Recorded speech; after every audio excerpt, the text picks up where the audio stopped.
AirAsia earlier, and she was responsible for positioning the organization as a go-to expert body for capacity building and clean air action planning in cities.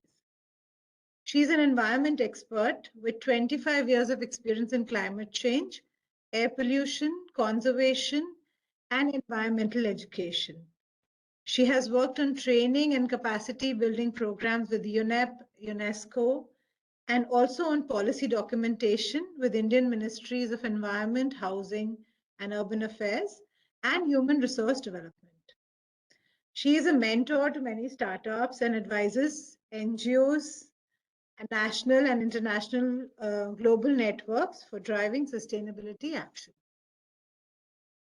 Today, with us, Prarthana is going to be speaking about how companies and countries are performing regarding reduction of GHG emissions and other actions to fight climate change.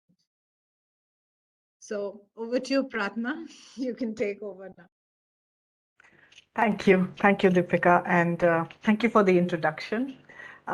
It's always a pleasure to address the corporate sector, because I think the corporate sector engagement in achieving sustainability is immense, and we hope that this relationship between the environmental community and the corporate sector is much more enhanced through some of these partnerships and programs that CDB particularly facilitates.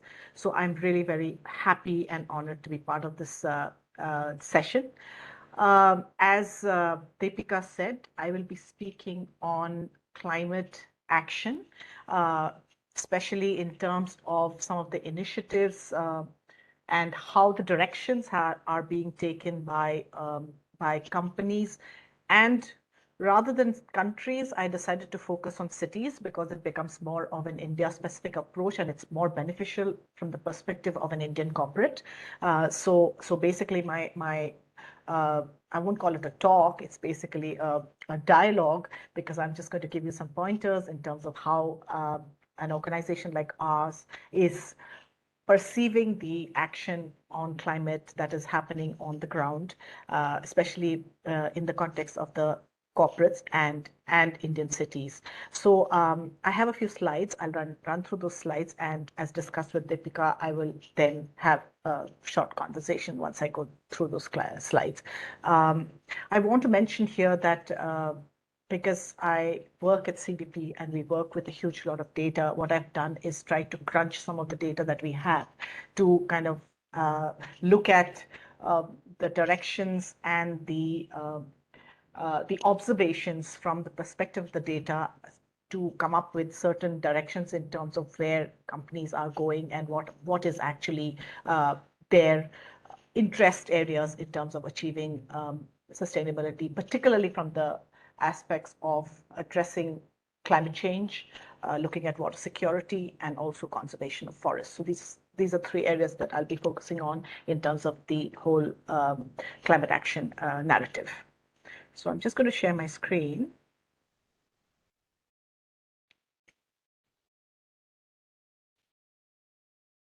Okay.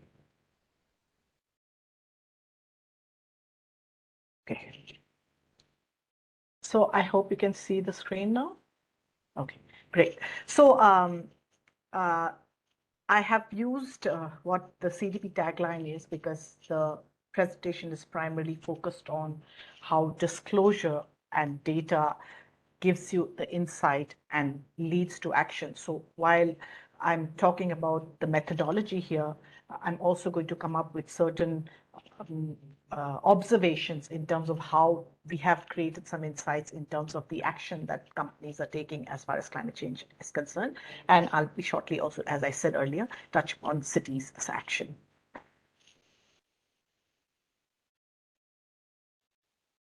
So just briefly to tell you about CDP, as Deepika said, we're a global not-for-profit. We run a global disclosure system that helps companies, cities, states measure and manage environmental impacts. Our USP is that we have the most comprehensive collection of self-reported data. It's self-reported, so it's transparent. Companies tell us what they're doing, which is why it is important for us to respect the quality of the data. And of course, we are a network of investors, purchasers, and policymakers around the globe. So it's a much larger network. It's while we are considered an NGO, we are actually a network of investors and consumers and policymakers who use our data and make observations in terms of what are the climate risks that companies are facing in the world today. By the numbers, well, we have about 590, almost 600 investors who, with a value of 110 trillion US dollars in assets. We have 200 plus supply chain members. 14,000 companies are presently in 2020 disclosed to us, 2021 disclosed to us, and almost 1,000 plus cities also have disclosed environmental information. Our cities program is slightly less has been less intensive in Asia, but we're moving towards it. Most of the cities that are disclosing to us are actually global, but we do have some Asian cities which are disclosing to us, including Japan, where we have the largest number of almost 200 cities that disclose to us. So with that, I move on to the power of disclosure. And here I'd just like to show you a quick 2-minute video why disclosure is important, because I think it's important to understand, because most of my presentation follows from the data that is a part of the disclosure process. Climate change is clearly one of the biggest challenges facing our time. We see local producers who cannot produce raw materials anymore. We see in our value chain the consequences of climate change. There is increasing concern. There's an escalating concern. And I think there's a sense from investors that this is real and not going away, and of increasing importance in terms of how to invest. We started our transformation from black to green energy a decade ago. We could really see that our business foundation in black energy was disappearing. Today, we are the greenest energy company in Europe. We have clearly learned a lot from reporting to the CDP and our sustainability work. I think that disclosure on our environmental performance is extremely important. And one of the first tools that helped us doing so was CDP. The investor research that CDP carry out is really detailed and high quality investment research. That enables us to be able to differentiate the performance of companies and pick those that look like they will have the best prospects for long-term investment. Being part of a reporting framework means that you disclose under certain standards. And we believe that you want to disclose in order for your stakeholders to be able to double check if what you're saying is actually true. We are particularly proud when we receive the CDP ratings. And that is, of course, of extremely important added value. I think what is very important as a company is that you do not just respond to disclosure. I think it's important that you do not just want to satisfy also extra financial rating agencies. The important thing is that it's really at the heart of your business. Companies themselves understand that they will have to take increasingly dramatic choices to remain sustainable in order to have the confidence of their investors and wider society have a license to operate. And we prefer sources of metrics which are pure in their form so that we can understand the underlying data. And CDP is the best go-to source for that information.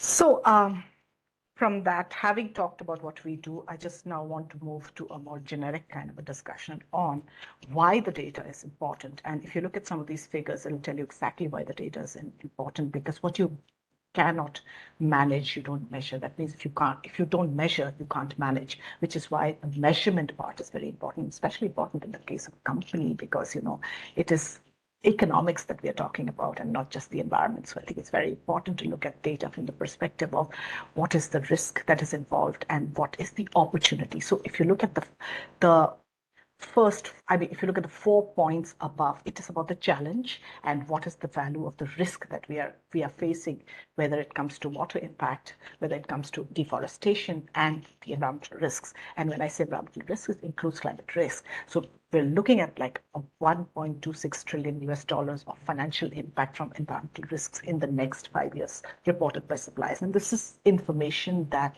the corporate community does need because we're all impacted by the suppliers. But then, if you look at the last point, it says 220 plus of the world's largest companies who have started disclosing and have started planning and estimating these risks are also reporting cumulative gains of realizing business opportunities related to climate change to the extent of $2.1 trillion, which means that if you are going to assess the risks and you plan your corporate strategy, your internal strategy, putting that risk in the question, then you also are able to identify opportunities. And these opportunities could be energy, technology, production processes, resource use. So these are some very hard-hitting figures, and you can see that we are at a risk from water. Water is used by every corporate. Deforestation, yes, because forest is your resource. It could be a forest, or it could be any other natural resource. And then, of course, you have the looming threat of climate change, which is about sea level rise and floods, and we all know the extreme heat that we're facing in cities in India today. So I think it's very important for us as a community to understand that we need hardcore data, and this hardcore data that is owned by a company and recognized by the company is what is going to set us on the path towards this, on the road towards sustainability. So having come from there, you can already see that the corporate sector, which I have a lot of belief in, has already started recognizing this. So if you look at some of these figures, 69% of companies disclosing for the third year, like we have companies who are regular for us, right? They have emission reduction targets, so they don't have about 30 or half of those companies have it in year one, but by the time it's year three, they already have emission reduction targets because they've been evaluating their value chains. They've been looking at how their energy mix is, what could be a win-win situation in terms of a company's economic targets. Similarly, we have about 1,300 plus companies which have set science-based targets, and I'll come to science-based targets slightly later in my presentation. And of course, we have 300 plus companies which are recognized as leaders, which are like CDP A-listers, whether it comes to climate change, forests, and water. And there's a scoring mechanism which is very independent and externally done and validated. So I think it is also about where you reach there, because it's about creating some benchmarks as far as where we want to go in terms of being a corporate. So moving from the global, I want to slightly shift to India, and these are some statistics from our 2021 disclosure cycle. So I did some analysis in terms of how, what are Indian companies focusing on. So this is just an overview in terms of how many companies disclosed to us. About 88 companies disclosed to us. In supply chain, there was about 180, and a total of 268 companies disclosed to us. Investor requested data is from the 88 companies. The rest are, of course, supply chain. Now, let's look at some of the things that came up in terms of what the companies felt was areas of work that they really wanted to focus on. And it's very heartening to see that the focus has been on emission reduction and energy, clean energy processes. So basically, it's also energy reduction, but it's also transition to cleaner energy, which has gained an increase. So out of the 88 companies that kind of responded to us, and we can already see, between 2020 and 2021, we had a 27% growth in terms of the data that was coming in. That means it was not the data that's important, but actually that companies are starting to gauge emission reduction projects. There was 52% of the companies which talked that they have emission reduction projects, and then there was also 51% of companies which also talked about activities that looked at energy reduction, so energy use reduction. So I think these are very, very important findings, and it's important to understand that the focus of the corporate sector is moving towards, clean energy transition, as well as looking at reducing emissions. What is also important is because our questionnaire also focuses on the governance part. I think that we had 98% companies which told us that at the board level, they discuss climate-related issues, and 71% companies actually report to the board at least once in 3 months on climate-related issues. So these are certain findings that come up, and this is the kind of findings that we're looking at. And here, of course, is a list of some of our A-listers in 2021. Prarthana? Yeah. Just a second. I think some of our participants are not able to hear you very clearly. So Could you just Really? bring the microphone closer to your mouth? Oh, the okay. same. Do you want me to not use the microphone? That's also fine with me. Is that No, better? I just wanted to check if it's. It's usually not the microphone, actually. Maybe it's Yeah, so, just check the volume. Can you hear me? yeah, I can hear you. I can hear you pretty well. Yeah. Is this better, the volume? I've just increased the volume. Is it better? Just want to check with the participants. Is the Please, volume better? I'm happy to wait because this is important for me. Little better. Yeah. So, Is it if better? you could just, let us know on the chat if this is better, or are you still facing issues? Deepika, if you can just message, just let me know when I'm not heard properly. Yeah. We'll just wait for a minute to Yeah. get some response from them. Yeah. Can you hear me? Yeah. So they're saying it's quite clear. Now it's clear? Okay, great. Better now. So Great. I think, I think I had reduced the Thank you volume so for the video. You're most welcome. Yeah. Thank you. So as I was saying that I think these are some of the insights that we have on the climate question. I move on to engagement. And when I say engagement, if you look at our value chain engagement, about 72 companies, which represents almost 85% of our companies responding, are engaging at different levels in terms of their value chain, which means they're looking at informing education as far as the customers are concerned. They're looking at collaboration and innovation.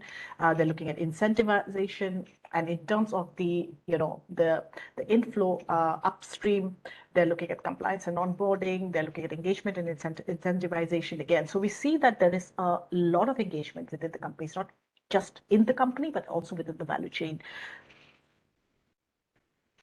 Let's move on to risks, because this is very important. And I think one of the reasons that companies want to understand their own processes is that they want to understand their own climate-related risks. And we see here that reputation is becoming a very, very important part of a company's interest in terms of climate change. And we did a survey of the companies that disclosed to us, and almost 73% said that they want to disclose because it is about good reputation, because when they assess their own practices, it is about building a good reputation. So I think if you look at climate-related risks, the companies have in process a place for identifying, assessing, and responding to climate-related risks. And out of that, I think one of the biggest ones is reputation, which is followed by the current regulation. In the last year, it was more emerging regulation, but emerging regulation today has moved on to also current regulation. So there is the kind of an interest in the current regulation. Technology is something that is another area that is recognized in terms of a risk. So I think these are some of the areas that are the climate-related risks that the companies have come up with. In terms of the increase in the shift, we see a slight shift in terms of the acute physical risks being one of the major areas as an identified risk.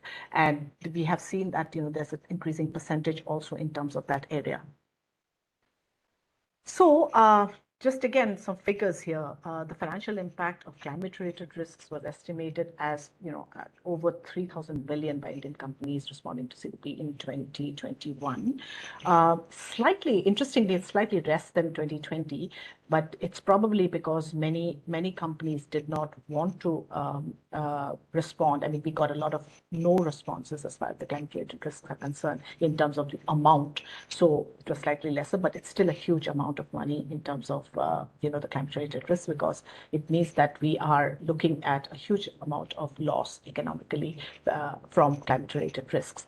You can see there's a breakup of the financial risks reported by major sectors, and the highest is reported by the financial services. This is particularly because we're looking at scope 3, and we are looking at lending services, and it's difficult to estimate the financial risks associated with lending services.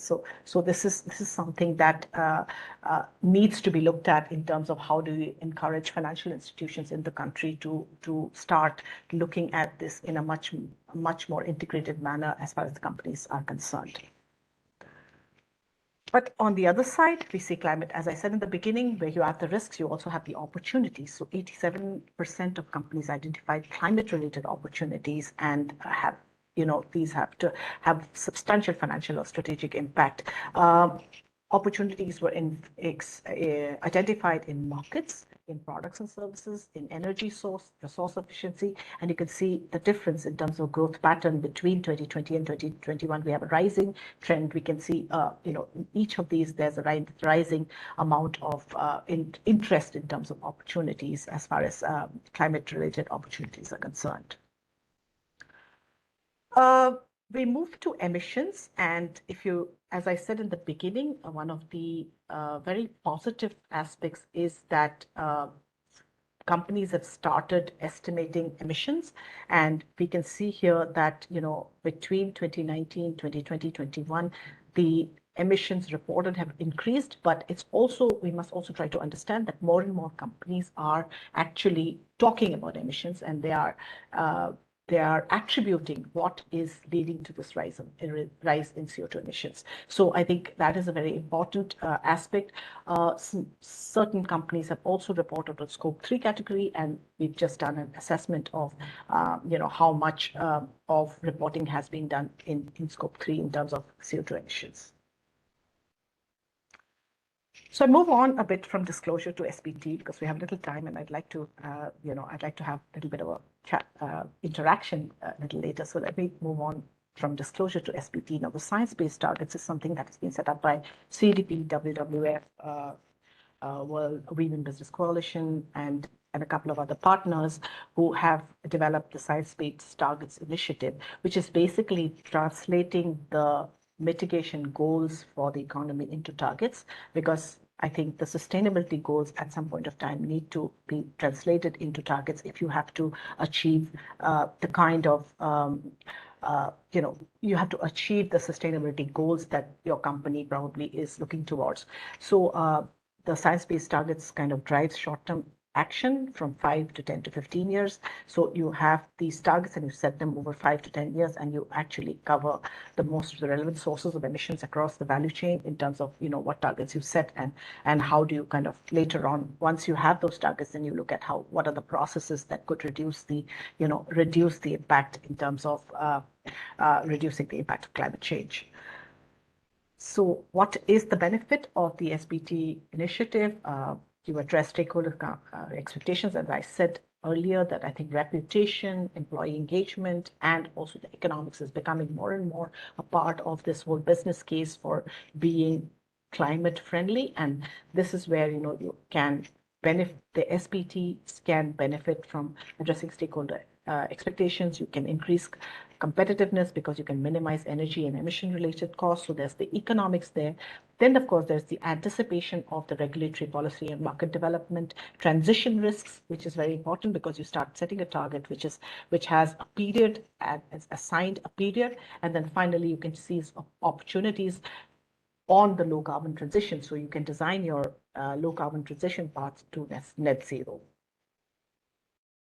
So as far as the Science-Based Targets Initiative is concerned, it is one of the most popular strategic tools that we have been able to, we've seen a progress in terms of as far as India is concerned. Almost 65 companies have, kind of looked at science-based targets, out of which 17 Indian companies have set an ambitious target of, with the 1.5 degree future. The commitments have increased. We had almost only about 4 companies in 2017, which has grown to 64 in 2021. Almost half of them have got their targets validated, and they're now ready to, work towards achieving their net zero goals as defined in these targets. So we see almost 30% growth in companies setting the science-based targets. There are new commitments, and in 2020, we are seeing even the hard to abate sectors, high emission sectors, actually wanting to set targets and figuring out how to do it, to match the growth trajectory of the Indian government. The other tool is, of course, internal carbon pricing, which most of you know about. It's interesting to see that, the companies which have an ICP in place also have SBTs in place. So there are these companies which disclose, as well as they have their science-based targets in place, and they also have an internal carbon pricing in place. So we also see a slight increase in terms of the numbers, and there has been almost a 50% increase, from 2022 in terms of companies which have now an ICP in place for at least for the next 2 years. Renewable energy is a little bit of a although we are hearing a lot about the renewable energy and adoption of renewable energy, as per our data and as per our disclosure, out of the total electricity consumption, only 5% is renewable energy. And if you look at the figures, it's mostly the sectors like transportation equipment, like manufacturing, biotech, and pharma, which have a slightly larger percentage as far as total as far as renewable energy consumption is concerned. Many of the other ones, the hard-to-abate sectors, still are on non-renewable energy electricity consumption. So so can have a look at, this is while we have this very positive picture out there, I think the energy transition is something that we all need to be concerned about. And it's not just a concern of the corporates, but it's also a lot of issues like financing and technology, which are going to be very important in the next couple of years if you're going to really look at, non-renewable, so the transition from non-renewable to renewable energy consumption. I moved to water security because we had about 37 companies which talked about the importance of water security and how much value they put on water security. 59% of the total companies responded to CDP's water questionnaire said that it's vital for their operations. I mean, that's no rocket science, but it is true that it is. But if you look at the figures in terms of how much water has been withdrawn and consumed vis-a-vis what I showed you right in the beginning in terms of the water security risk that we are facing, I think it's important to look at how we could actually look at water security measures, even as part of our company processes, to develop a strategy to reach, while we're categorizing water as a material risk, how do we avoid that is something that probably needs to get into the growth plans of the entire corporate structure, as well as, of course, the policy structure. So from that, it, of course, comes to examples like the company that I've mentioned, which has actually committed to 100% water neutrality by 2025. So there are also some steps being taken by different companies who are trying to look at how to actually convert the negative to a positive in terms of how do we kind of achieve water security and prepare for the water risks that are ahead in front of us. So 65% companies monitored their targets at a company-wide level. You can see that the water recycling numbers have increased from 2020 to 2021, as has the water use efficiency, although they're minor. But I must tell you here that we had lesser number of companies that disclosed to us on water. So obviously the data is much lesser in terms of percentages also. Finally, I want to go to forest, which is the third area that we also look at in terms of data. And you can see that this is more from an opportunity perspective. Companies identified financial opportunities worth 1.94 billion in terms of INR in palm oil commodities. There was 3 companies which integrated forest-related issues. We have several companies which identified the forest-related financial impact, both in terms of physical risk as well as in terms of a technological risk. So I want to move on a bit quickly from corporates to cities. Why are Indian cities a risk? And it's important for us to look at cities because I think many of our companies are within the city. So well, if the city is at risk, then the company is at risk too. So I think it's important to look at both these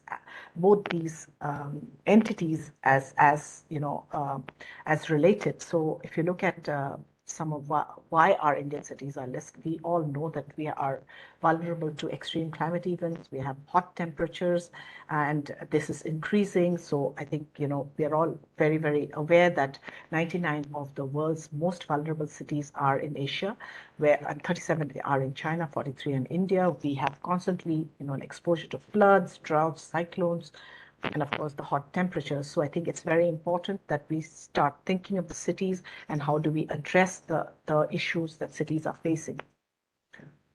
So in terms of our city disclosure program, we do not have a whole lot of data because we've just embarked on our national city disclosure program. So, but as far as our data for the last 1 year is concerned, 14 cities disclosed to us. But it's very, very heartening to see that 10 of those cities have conducted city-level climate risk and vulnerability assessments. And this has been through a capacity building program that we have facilitated. Then we have also had we have this very interesting partnership at the moment, which we are implementing globally, which is with the World Business Council for Sustainable Development, which basically looks at a city's business coalition. And in that case, what happens is that you look at an issue, like for instance, if especially for this particular one, it is basically on energy emissions, energy related issues and emissions in buildings. So if there are companies which are actually looking at renewable sources of energy for buildings or any other thing that reduces emissions for buildings, then how do you create a partnerships between the city in terms of the urban space and the company that is present there, and both have a win-win kind of a partnership in terms of the company benefiting because it provides the products and services to the city, and the city reduces emissions by identifying the major source of emissions, be it mobility or buildings or waste, depending on what is the priority area as far as the city is concerned. So this is the city business the City Business Corporate Coalition, which we have implemented in several global cities, and we're looking at doing it in India, especially in the cities that have disclosed to us. In terms of cities and climate actions, what are the cities doing? In terms of the sustainable development goals and targets set by the 10 cities that have reported to us, if you look at it, cities have set targets. These are the cities which have set targets for renewable energy, for waste management, for energy efficiency. Some of them have set on energy efficiency. So there are multiple areas in which cities have decided to set some goals and targets. And also some of these have very clear plans in terms of achieving these. But of course, we have to, at the moment, we are still at the target setting and the planning. There's still even cities like Mumbai are still figuring out, how to actually reach there, because ultimately I think in terms of the transition to net zero, we still have a long way to go. But however, cities have conducted climate risk and vulnerability assessments, and they have also published plans on climate change adaptation. But they're still at a plan stage because we still have to figure out how you reach from the plan to the implementation to achieve what you have got. And that I think is achievable through the whole corporate business city alliance, because I think there the corporate sector has a major role to play in terms of providing the right kind of services and products to help the city achieve the goals and targets set in terms of what they want to achieve as far as climate action is concerned. These are just some figures in terms of investment opportunities of cities. This is basically to show that there is tremendous, having assessed the energy access plans, GHG emissions inventories. You can have the following investment opportunities as far as the city is concerned. So there is transport and mobility, which I talked about earlier, energy, waste, public health. This is the kind of percentage assessment we've done based on the cities that reported to us to look at what are the opportunities, especially in these cities, in terms of the sectoral areas which could have investment opportunity based on the climate action resilience plans that have been prepared by these cities. So I'll stop there, and I'm just going to, invite, I'll stop sharing.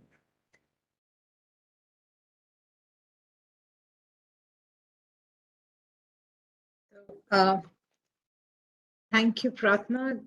Very interesting discussion, and honestly, it was really heartening to know that so much I mean, at least the cities have also started doing climate action planning and, having targets. And the best part was that 2 cities from Gujarat, Surat and Rajkot, very actively participating in this. So quite heartening for us as an organization also, to see this happening. And plus as individuals, I mean, at least, well, like you said, they're still far away, but but at least that awareness is there. They've started working on this, which is really nice.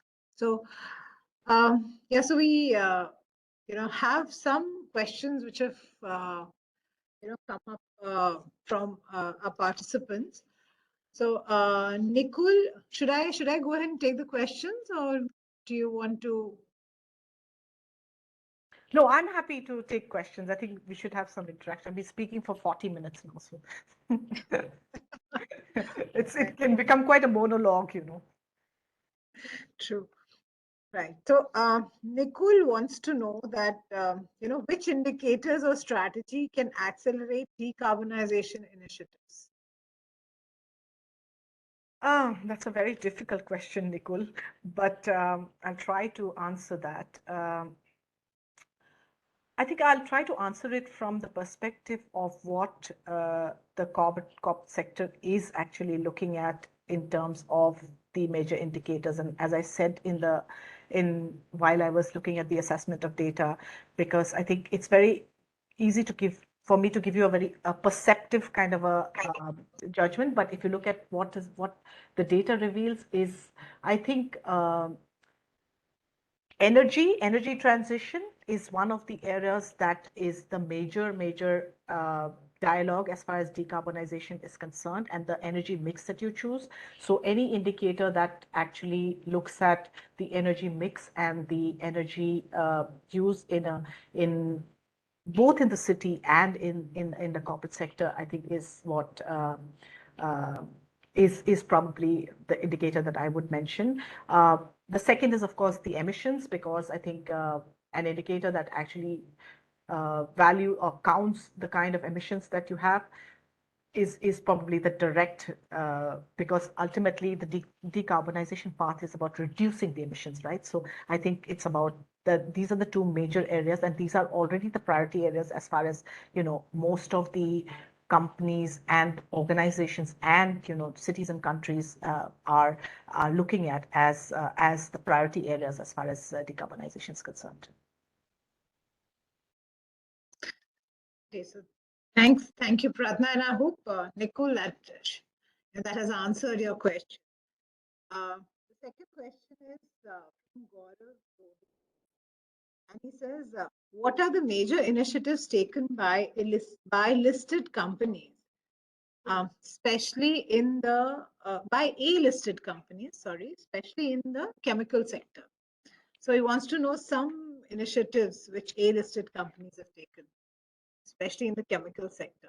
So Gaurav, I have to be very honest with you. I don't think I'll have that micro detail with me, but definitely my team should be able to give you some details. I'm not sure how many A-listers we have as far as the chemical sector is concerned. Firstly, that is something that I must say that I don't know if we do have a chemical sector as an A-lister. And also in terms of disclosure, I'm not very sure how many are.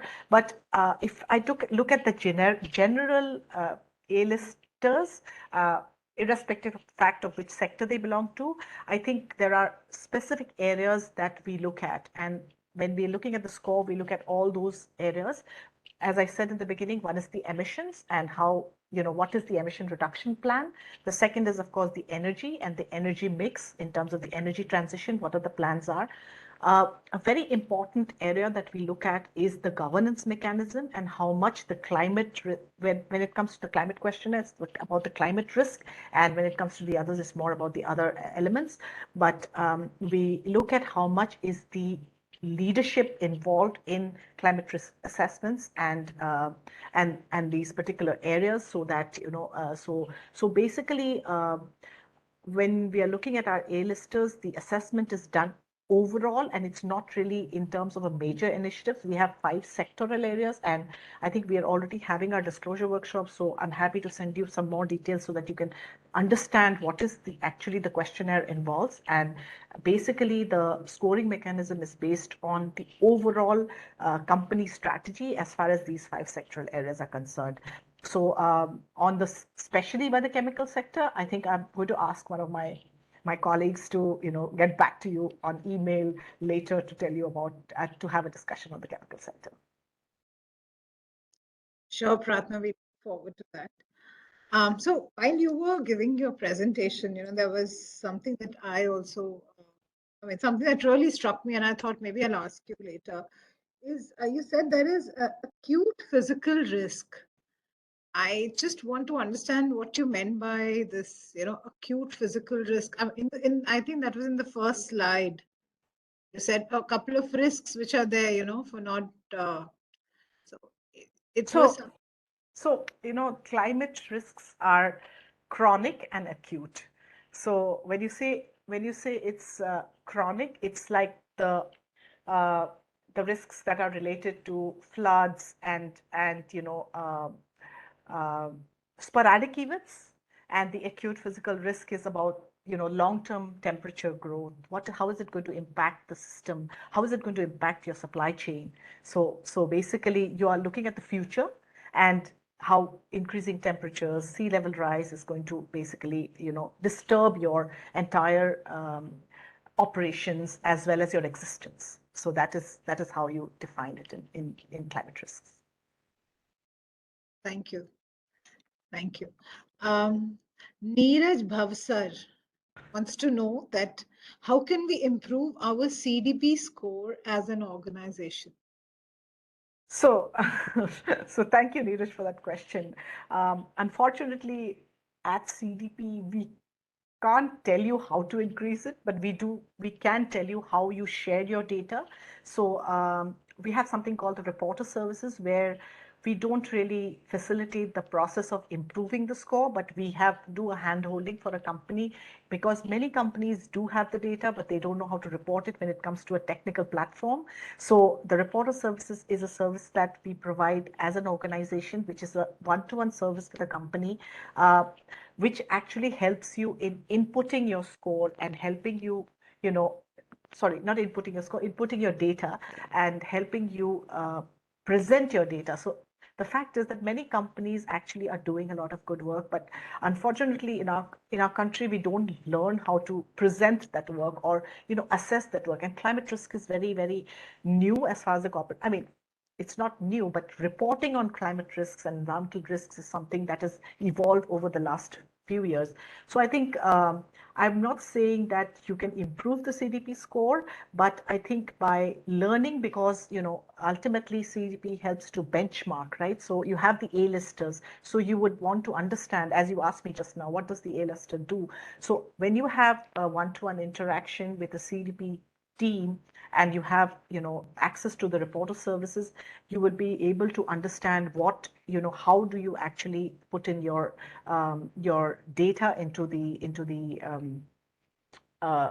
scoring platform. So maybe that is one way, but otherwise I think there are other definitely, if you look at some of the good practices, and some of the data is public, right? So if you look at some of the good practices, every year we take out a report to say what some of our A-listers are doing. For instance, there are case studies out there. You can look at some of the exercises that they are taking in terms of energy targets or in terms of technology transition, and probably that would help. But I want to mention here that this rating system actually sometimes is not the only I know it's very important to be an A-lister, but I think it's also important to understand that the CDP process or any disclosure process is not just about the scoring, but it's about understanding how your processes can move towards a more environmental friendly path, rather than just looking at the scoring. I think it's important to understand what is it that the better or the bigger companies or the A-list companies are doing in terms of becoming an A-lister, because that's the assessment actually looks at, some of the good practices that organizations are taking up in terms of moving towards a better position in terms of assessing climate risks, as well as looking at how their transition journey is going to be more environment friendly. So I think there are two ways. So coming back, one is if you really want your company to improve, we can offer reporter services, which is basically hand-holding in terms of how to understand your data better. But the other is also to look at some of our good practices. I mean, there are case studies available in the websites. There's material of companies who are A-listers and have done. So I think that would be one way in which you can adapt or replicate some of these good practices in your company if it's applicable.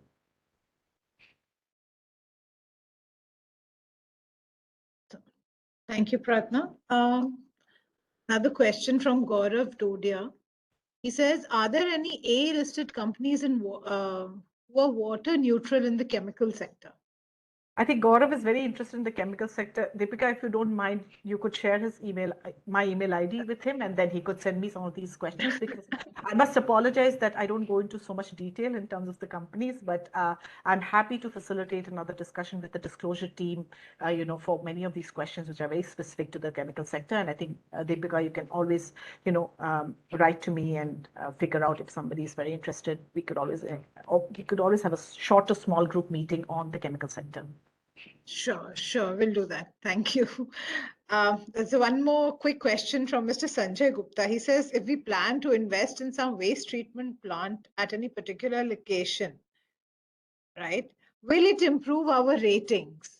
So, Sanjay, I think it's going to be very difficult to look at a case, just small, particular, one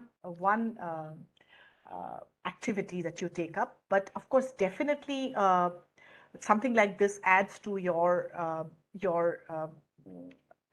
overall sustainability strategy. So what I want you to understand is the climate questionnaire, for instance, has over 70 questions.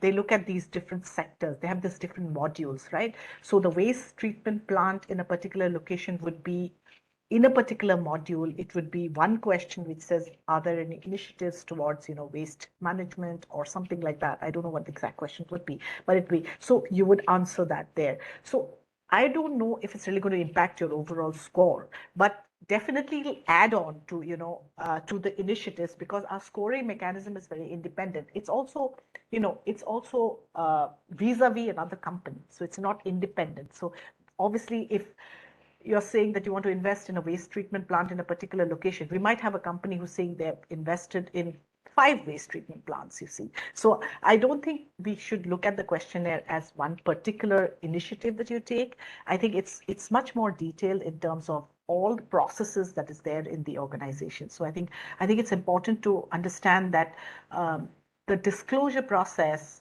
I mean, I'm not just saying in terms of CDP, it's about generating data about the overall operations and the overall views of a company. So I think it's important to understand that it's a holistic picture.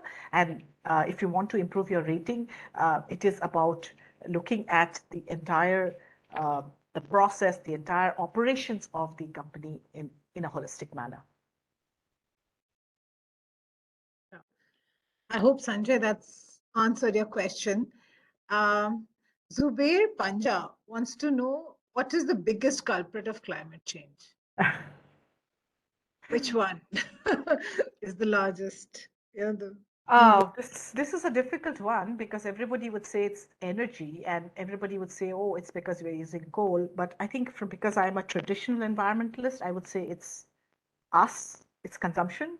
I mean, because I think ultimately it's the lifestyle and the consumption patterns that you adapt, which is actually feeding into your need, what the demand, or what is the product that is coming into the market. So if I have to take a very individual view, I think it's about ultimately it's about what you consume, right? So when you're saying even energy, if you personally don't stop consuming a particular type of energy, it's going to have to be produced, right? So I think it's important for me. I would say that the biggest culprit of climate change is how we've changed our lifestyles in terms of not gauging, going beyond what the resources. And there's a very interesting diagram which shows that if we continue to consume the way we are doing, by 2040 we would need 4 planets. So basically, that's the scary part, that of course we don't have 4 planets. So at some point of time we'll have to slow down. Now, how we slow down is the process that is being debated. Today, people are talking about ecological regeneration, restoration. So we're talking about, reviving things we've destroyed.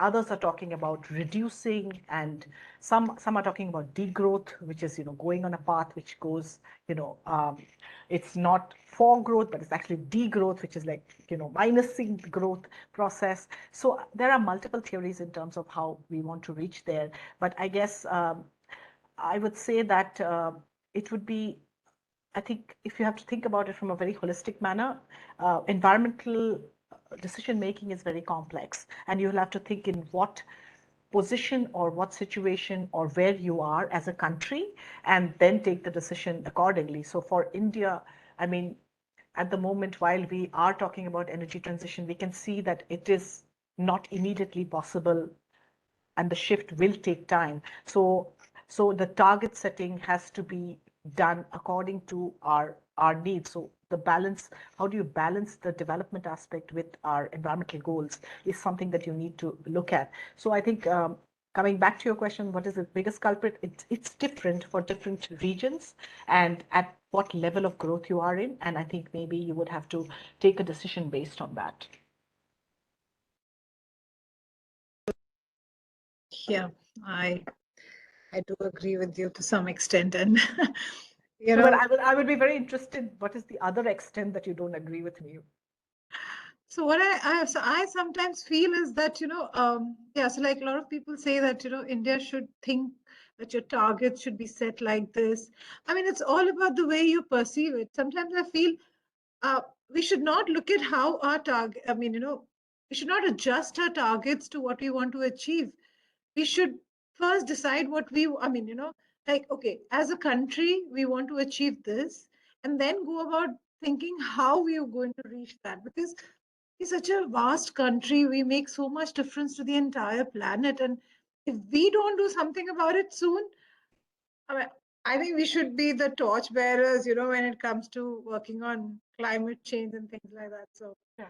No, absolutely. So I think, this is where probably, I'm very interested in, Gaurav's questions primarily, because I think the sectoral approach is going to become very important. The chemical sector, the cement sector, the steel sector, because we're doing some very interesting exercise with the steel sector, because, the steel sector in India is having a little bit of a difficulty in setting science-based targets, primarily because it doesn't match with the growth trajectory, because the science-based targets is a global target, right? And our growth part has been defined otherwise. So we're actually trying to see how we could actually look at some kind of a middle path, so that, we don't keep pushing it back.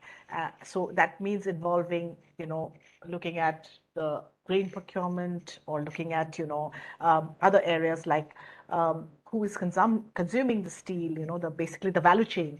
How do we integrate all these in looking at it? So I think it will be very interesting also to look at how the chemical sector is going to approach the whole decarbonization, because I think right now most global directives are designed for targets that have been set globally. But for India, it's slightly different. So how do we actually, come to some kind of a middle path? I'm not saying that, we can reach what is being planned globally, but can we do something which would also, because ultimately it is about contributing to the overall impact of climate change, right? You can't be isolated as a country that we're not going to be impacted by it and someone else is going to be. So I think that would be very pertinent, especially now that the private sector is getting very engaged in this climate dialogue. yeah. So just do we have time for another one quick question. It just came up. I was actually planning to just wind up. So Sankalp wants to know, is there any added advantage in CDP scoring for companies which are doing LCA? What will be the additional advantage of CDP for the ones who are doing GRI? What is LCA? Sorry, I'm a Because communication. I know what GRI is, but I'm sorry, I can't place LCA. Maybe what I'll do is I'll Oh, life read. cycle. Okay. I'm sorry.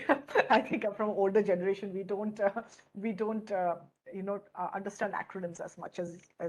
So I think Sankalp, I think one of the things that we are internally also discussing, our scoring and our assessment is based on the TCFD, which is the Global Reporting Framework, and many of these, like the GRI, also follow that. But globally, also there's this discussion on how to align the multiple reporting frameworks, because GRI, as you know, has a much extensive questionnaire, which also looks at the social and other aspects, while we only look at the E aspect, of the ESG. So I don't know which is the best, because I think at the moment, the way we approach this question is that companies decide what helps them and what they want to do, because there are certain companies which do both. But one of the things that I just want to mention here, that with the coming of the BRSR, which is going to be the India government regulation and mandatory reporting is going to, it has just mandated reporting.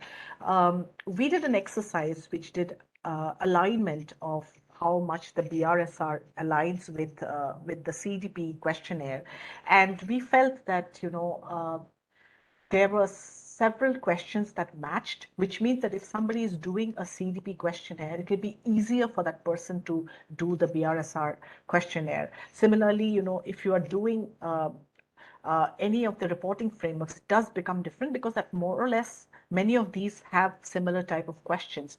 But as far as I can't say for the others, but I can tell you that if you're doing a CDP, if you are basically doing the CDP, following the CDP assessment, it will definitely be easier, because ours is like a capacity building exercise to fill in the data and how to fill in the data, and it becomes much more much more easier if you are actually availing the reporter services, because you're actually able to do it but in terms of added advantage, whether you're in terms of whether our scoring is going to help you in the GRI scoring, well, I don't think so, because I think we are independent scoring mechanisms.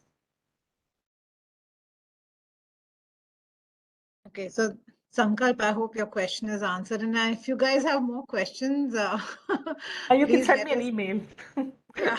You can send it to Deepika, and she'll send me a list of emails, so that I can also connect you with the right people also within the organization, because I'm not really an expert in every technical detail. Okay, so thank you so much for your time, Prarthana, today. And before we wrap up, I would like to request Mr. Radia, who is the president and CEO of the Soda Ash division, and to please share what he thought the session was, and well, what he thought of this session. So yeah. First of all, thanks a lot, because it is our privilege to have such a experienced person on our discussion. Really, you have covered all the areas. Means you have given details. What you have talked about climate change. You have talked about what are the importance of disclosure. Means this is very important, which you cannot measure, you cannot correct. But I feel that industry is normally not going for more industry is not going for disclosure. They may be worried that if my score is not improving, or or something is there, I will be having overall impact of my image or something like that. That can be the one of the reason. If you have seen in our question answer session, people were talking about how to improve CDP score. Now, actually, the condition is that we have to really work for the climate change. Till now, we were only talking about climate change, and you have rightly indicated that actually you have to see, because this is the, now it is becoming a reality. People, we were thinking, we were talking that for our future generation, we have to maintain our world. But today it is happening, today itself, to survive, this is required. So the way you have explained and whatever question answers discussion has taken place, it is really very good. And second thing is you are giving a practical approach. That is very important. People talk about the ideal situation, which is not easily possible. What are the realities that you have explained?